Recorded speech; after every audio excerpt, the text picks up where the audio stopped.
Welcome to the Lights, Camera, Pro podcast, where we interview entertainment pros about their careers and how they became successful in the industry. The secrets to their success here every week. Here's your host, Sean Ventura. Hey everybody, welcome to the Lights, Camera, Pro podcast. I'm your host, Sean Ventura, and I just want to say subscribe to our YouTube page, like and share our Facebook page, and download at Apple and Google Podcasts. Our guest today is Gary Freedman. He's a great friend of mine. He has worked for TCM for over 20 years. He has stories about Robert Osborne, Ben Mankiewicz, Hugh Hefner, Liza, Minelli, and so much more. It's going to be fun. Here we go. And we met at Turner many years ago, working on guest programmers and maybe some other things too, some promos or something like that. Man, we had a lot of fun in that room. We had a lot of laughs. My first question to you, Gary, is how did you know that you wanted to be in the film and TV industry? Well, I would say it does go back to childhood, and that's, I hope, not a boring response, but I was just one of those kids who wanted to stare at the TV instead of playing sports outside. So I just sort of collected TV shows, if you will. And I used to make notes about the TV shows and like fun stuff, like the Aaron Spelling stuff and and then things like the $6 Million Man and the Bionic Woman. I used to always think, I want to be an actor. I want to be in television. And I don't know, there just came a point in college. I was like, I'm no good at acting. I better get behind the camera somehow. It's just really something that I always knew I would do. Which sounds odd, but I knew I would be in entertainment somehow. And did you know Turner Classic Movies? Did you like the older classic movies also, or was that something that came later that you fell into? Now, that's a good question, because it definitely came later. So when I graduated college, I went to LA, and not a good experience for me. Was really missing the East Coast and Atlanta. So came back, and back in those days, it was sort of Turner was the only game in town. This is before Atlanta was a big production hub, and so I just I had friends that worked at Turner Broadcasting, and I kept having them send me, back in those days, it was, you would grab a piece of paper off a bulletin, and there wasn't a website. Right. And just, they were looking out for jobs for me. So I took a job as a administrative assistant. Okay. That was my first job at Turner, was being someone's assistant. So, and I guess I got that job because I really nailed the interview. Nice. Yeah. And what was that like? What was your first job at TCM like? It was interesting because I normally tell people this, that, don't be afraid to do something that, that you don't have your heart set on. Like, be open to doing other things and, waiting for your turn, because I didn't want to be an assistant. I didn't want to be a secretary, but I was the boss's secretary. I was the head of production, Tom Brown. I was his assistant, and he taught me a lot. And just, that's how I learned everything, was being in that role, helping him. So that was a great experience for me, actually. The year and a half that I spent with him, just doing administrative work. And it just, it got my feet wet, and it got me really hungry for the production side of things. Okay. So that's my next question is, when you were the administrative assistant to Tom Brown and he was the head of production, were you going to the set at all, or would he bring you by the set to see the shooting? And so then that's where you got the feel for it and you wanted more. Yeah. Okay. And honestly, that's when I wanted to be in the studio, and I wanted to be part of the action and part of the shooting and the producing and the directing and the lighting. That's what sort of sparked that fire within me. But it was just really great exposure. I don't think it's realistic that anyone who graduates college and has, a year or two under their belt, doing commercials and small productions, I don't think it's realistic that you can just, join a cable network and just, instantly be a producer. So, you got to work your way up. Yeah. Okay, so what happens after that? What's the next gig at TCM? The next gig after the administrative job was there was another unit within Turner Classic Movies called the Studio Production Unit. Okay. And that was at the time, well, his name doesn't matter, but eventually that was headed by Sean Cameron. Okay. And that we shot, the Studio Production Unit basically shot all of the talent intros. And by talent, I mean Robert Osborne, Ben Mankiewicz, but then we also covered all of the guest segments. Whenever Robert would have a guest or he would do a show, a private screening show with a classic celebrity, classic movie star, and then young stars that were really into classic films. So whenever we would do the segments, the studio group was in charge of those. So they posted a position as for a PA, and I just took a lateral move from AA to PA and stayed with the studio group until I was laid off a few months ago. Wow. Yeah. So let me ask you this. Wayne Johnson, I actually interviewed him. I don't know if you worked with him. A little, yeah. Because he said that his first gig at TCM, he had worked at Turner Network Television doing trailers for the movies that they had on DVD. But then he moved over to TCM, and he said his first gig was this guy, Robert Osborne, and he had to do a promo for him to promote him as the face of the network. Mm-hmm. So was that right around the same time when you were there? Because I know you... That was probably earlier, because the first day at work for me at TCM was TCM's 5th anniversary. Okay.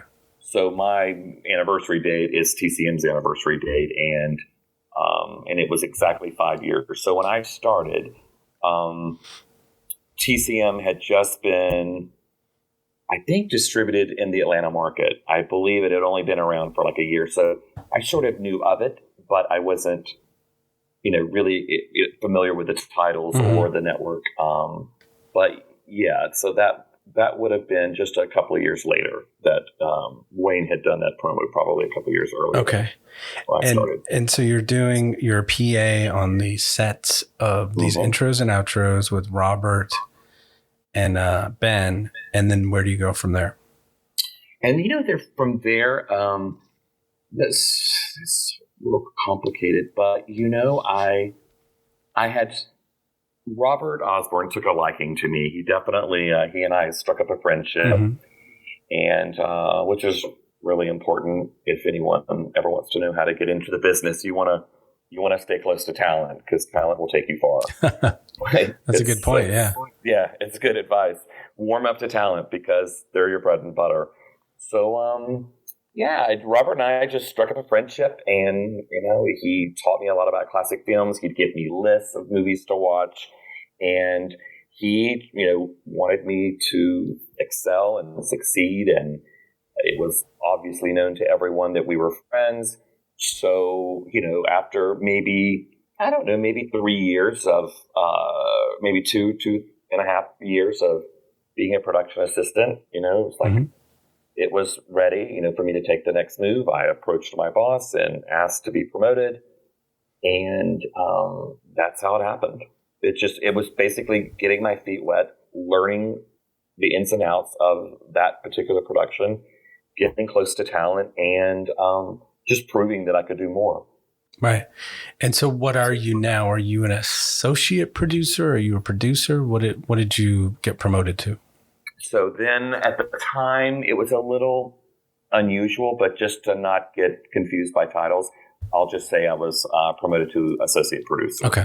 And so are you working on guest programmer and essentials at this point, or is there a show you're working on before that? So that's interesting, because when I got promoted, we had just launched the guest programmer series. So at that time, I was probably an associate producer. And I forgot, I believe it was Sondheim. Stephen Sondheim was our first guest, but oh, cool. He didn't want to be on camera. And so we were like, how does this work? And it's weird.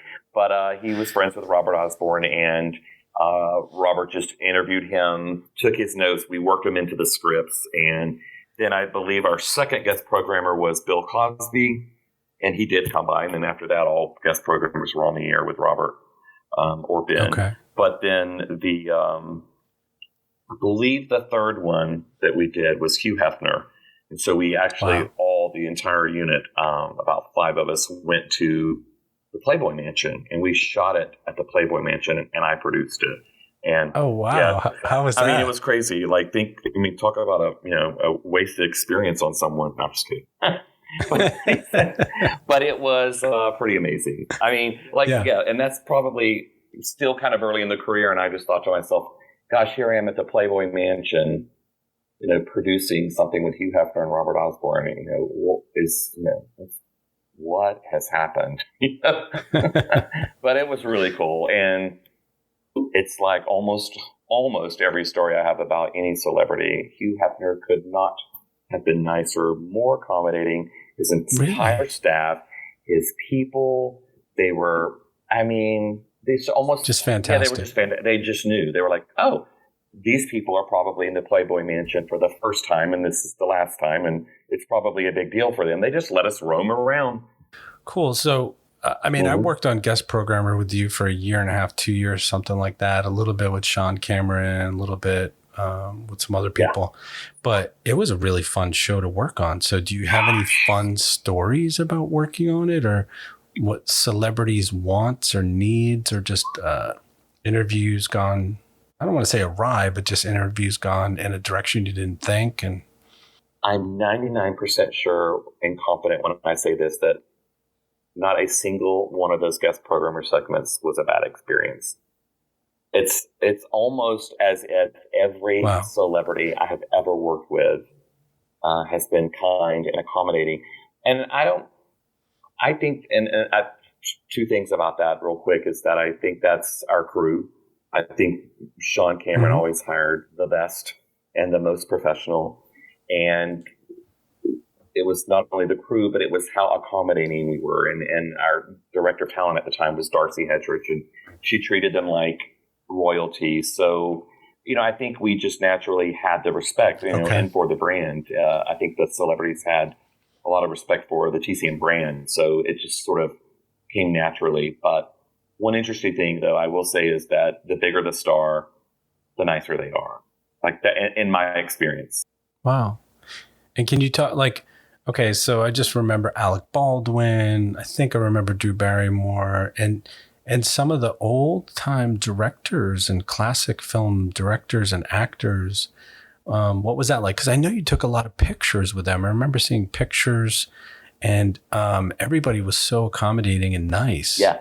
Well, I think, Alec Baldwin, I'll give as an example, when he came to Atlanta to shoot The Essentials. So, there's different franchises. Guest Program was one, and he did that, and it worked out so well. We invited him onto the network to host The Essentials, or co-host The Essentials with Robert.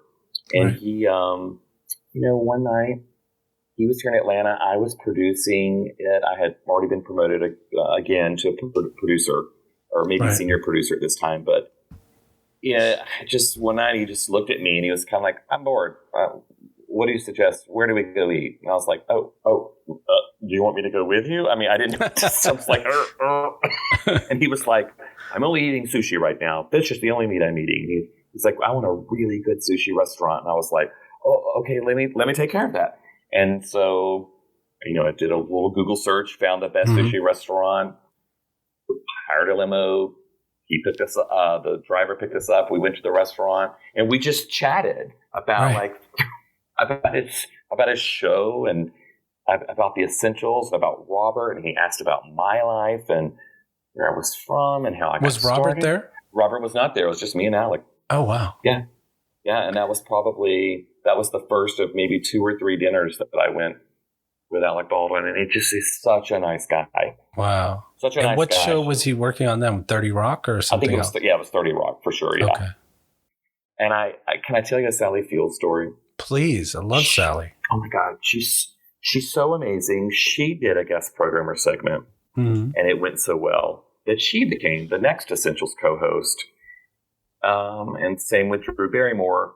She did a guest programmer and then later did The Essentials with Robert. And both Sally and Drew are just so down to earth, so nice, which proves my theory. The bigger the star, the nicer they are. Yeah. And the more down to earth they usually are.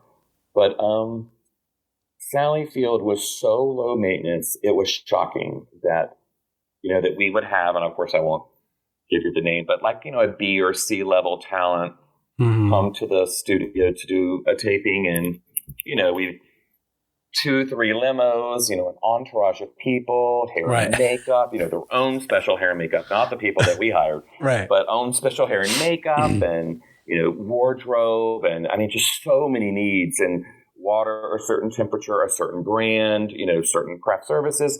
And I was just like, oh my God, this is so much trouble. And then Sally Field, we just kept asking her, like, what do you want? What do you need? And she's like, nothing. So pre-production, she wants nothing. And she's like, oh, just bottled water, maybe a Diet Coke. Just so relaxed about everything. So nice. So I remember Darcy telling me, well, she's going to drive herself to the studio. I mean, it's just so unheard of, but these really, big stars, Gary. This is what they do. This is how they stay grounded. And she's going to drive herself over to the studio. And I was like, great. So I was producing the segment. And so I said, let's go outside and wait for her. So we go outside the studio, and this little black Prius pulls up, and she rolls the passenger window down. And I was like, oh my God, it's Sally Field. And Sally goes, young man, I need to find the Turner Classic Movie Set. I was like, oh, you're here. I said, let me grab a production assistant who'll park your car for me. And she honestly kind of like gave me that Sally Field look and was like, oh, I can park my own car. And I was like, oh. So I was like, okay, the lot is down the street on the right. And then, I go back in and I tell Sean, I'm like, oh, she's here. And he's like, well, did you send someone to park her car? I was like, no, she wouldn't let me. She wouldn't let you. Wow. On parking the car and walking the block and a half through Hollywood. And she walks into the studio, and I said, oh, it's an honor to work with you today. And let me show you where hair and makeup is. And she just looked at me, just like, I've had hair and makeup, right? I'm ready to go. And I was like, oh, wow. It's crazy. Norma Ray, can you believe it? Oscar-winning actress. Yes. And so down to earth, it's unbelievable. Yeah. She's amazing. Yeah. I love her. Yeah. So I know that, so was that in LA? And because I know they shot in New York and in Georgia, but did they also shoot in LA? We shot between all three, most Atlanta, and then sort of, I would say about 60% or maybe 50% Atlanta, 25 LA, 25 New York. But, for the really big celebrities, we're going to go wherever they want us to go. We'll go to Waco, Texas if they want us to. But, so we shot Sally in LA and New York. I don't think she ever came to Atlanta. Okay. So, can you talk about, I know you went to the TCM Film Festival. Can you talk about the TCM Film Festival a little bit? And then I don't know if you went on the TCM cruise, if you want to talk about that at all.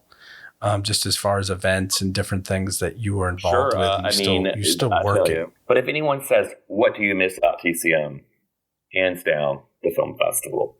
It is literally the greatest experience that I've had in my almost 21 years at TCM. Nothing is better. I can't talk about it enough. I actually get a little emotional because, and I can sum it up, and I know Robert Osborne used to think this as well, because it's a job, it's a cable network. They always called us the little engine that could, and you do all this work, you work long hours, just to bring segments to air. You know what it's like. The editors work really hard, the color correctors, the audio guys. I mean, everyone works so hard, but it's only at the film festival do you get rewarded, because there are thousands of people. And when they find out that you work at TCM or worked at TCM, you're all of a sudden a superstar. You're like their hero. And so you see like the fans and you would think, God, I mean, such a great job, because look at all these people that appreciate what I do and I'm making a difference in their lives. And do you remember any of the, any of the movie stars or any of the movies or the premieres where you saw a movie that you loved or that you got to talk with a legend or anything like that? Sure. I mean, yeah. I mean, every year, I don't know where to start. Just something that sticks out. Well, just for the people that love TCM. Well, Liza Minelli showed up. She was on the red carpet one year, and that was when I think the opening night film was Cabaret. Okay, so great. She showed up, and I was basically a talent escort, talent producer. I was in charge of Robert Osborne, basically. Right. And so just, for the first 4 years of the film festival, my job was to get in limos with Robert Osborne and keep him on schedule. And that meant going to lunch, going to dinner, going to the hotel and visiting the celebrities, especially the ones that he was close to. So, yeah, I had a lot of one-on-one contact with Liza. I got to know her people very well. We hung out with Joel Grey one night. Wow. Jennifer Grey was there. And, yeah, I mean. And what is Liza like? Is she sweet or is she? So nice. So nice. Yeah, so nice. And she loved Robert, Her focus was on Robert. Like, that's, right. Yeah. And can you say anything about Robert? Like, what was his talent? Was it just putting people at ease, whether it was an interview or just being at dinner with them, or what was his greatest talent with all of these stars and celebrities?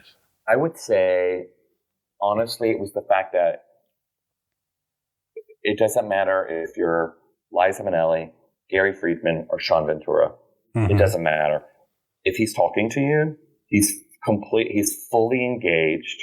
You're the only person in the room, and he's really interested in that story. So that was the greatest gift that he had.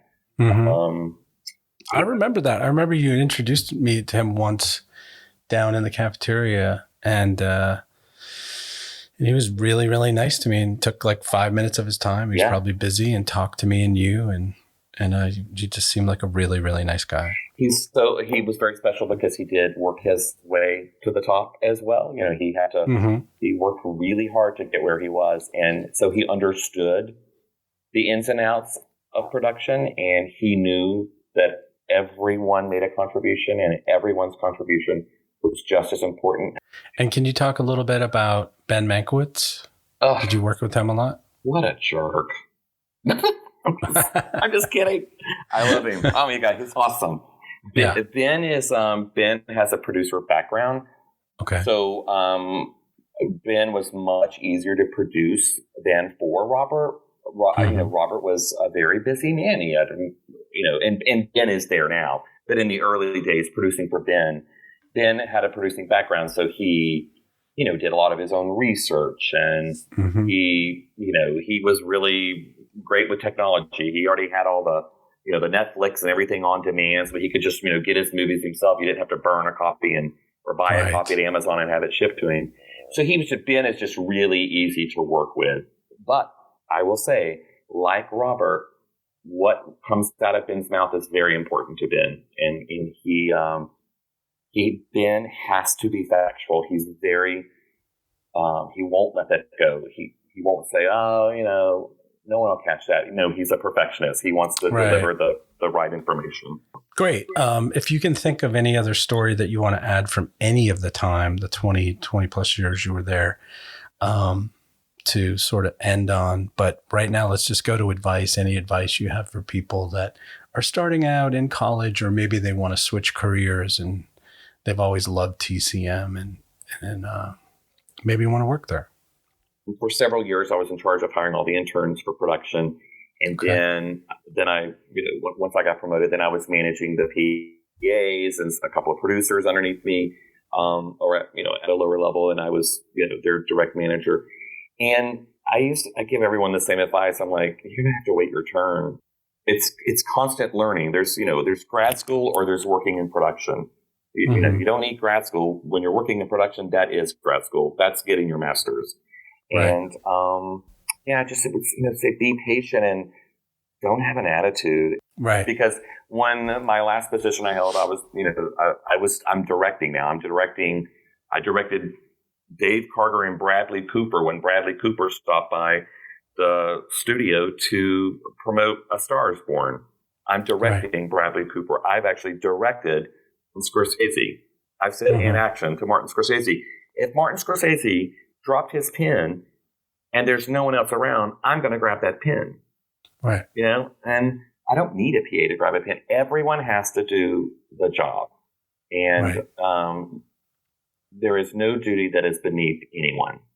Right. And I think that being nice and working well with people and having people like you goes a long way too, especially like later in life, if you're trying to find a job, everybody remembers that, oh, Gary was a really nice guy. He was always helpful. I'm not sure that's what they'd say, but no, I'd like to think.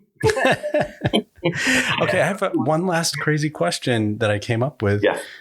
And I don't know if there's an answer, but was there someone at TCM, like a Scott McGee or Chuck Moore or someone in the studio that you were just blown away by their talent and their brilliance? Like you said there was just like a crazy, like the team was so talented. Who was really Tom Brown or whoever, just someone that you admired that was really talented there?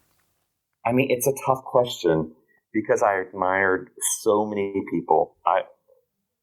That's fine. You can just say you admired a bunch of people. Yeah, I did. I really admired a lot of people, but you know, I'm sort of an old school kind of guy. You know, I would like to think that, you know, the relationships I formed when I first started working at Turner, I am still friends with the boss who hired me and his boss.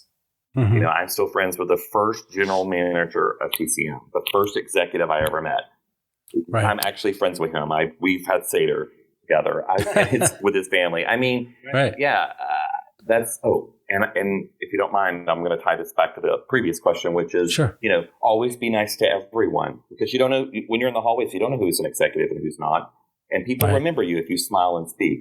So, you know, I formed those friendships early and with the original leaders of TCM, and those are still some of the best friends I have today. And they taught me a lot. And certainly several of the editors, you included, Brandon Arnold, Michael Dangerfield, you know, working with these editors, those are some of the best relationships I ever formed, because there's this trust level where you can just sort of put your project in their lap and say, okay, make something great. I'll be back to check on it later. I got to go start my other project. No one person sticks out. You know, maybe Robert Osborne, of course. Right.